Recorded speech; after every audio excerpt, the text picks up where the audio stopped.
Hello বন্ধুরা, আসসালামু আলাইকুম। কেমন আছো তোমরা? আশা করি খুব ভালো আছো। আজকে আমি বানাবো পটল আর দই দিয়ে রুই মাছের ঝোল, একদম অন্যরকম করে।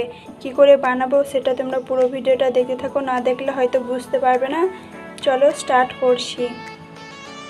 এখানে দেখো পটল কেটে নিয়েছি আমি, দই নিয়েছি আর রুই মাছ নিয়েছি।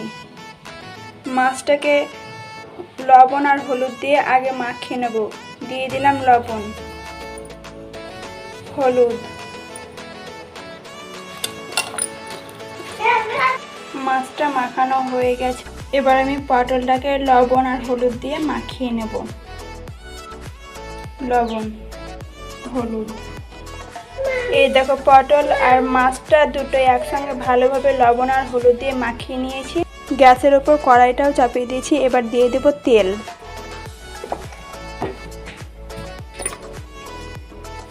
এই কড়াইটাই আমি ভাজি করি, কারণ লেগে যায় না বলে। এই দেখো তেলটা গরম হয়ে গেছে, দিয়ে দিলাম মাছ।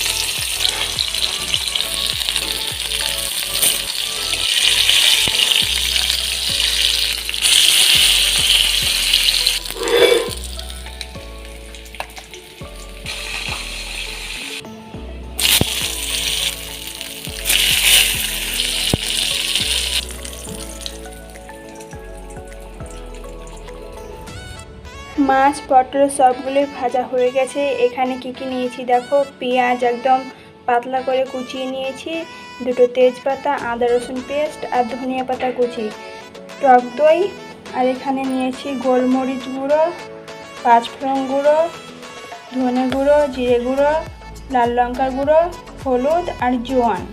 তো চলো, কড়াইয়ের মধ্যে তেলটাও দিয়ে দিলাম। দিয়ে দিলাম তেজপাতা, পেঁয়াজ কুচি,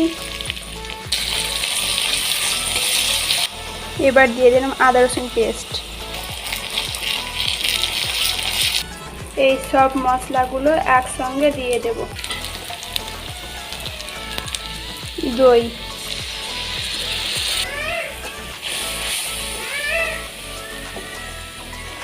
মশলাটা ভালোভাবে পাকানোর পর আমি এবার জল দিয়ে দিলাম। পটল আর মাছটা একসঙ্গে দিয়ে দিলাম। এবার ঢাকা দিয়ে দিই। মাছটা হয়ে যাওয়ার পর আমি ধনেপাতা ছিটিয়ে দিলাম। লাস্টে দিলাম এই কারণে যে ধনেপাতার একটা স্বাদ থাকে, সেটা বেশি ভালো লাগে, তাই লাস্টে আমি দিলাম। এবার আমি মাছটাকে নামিয়ে তোমাদেরকে দেখাচ্ছি।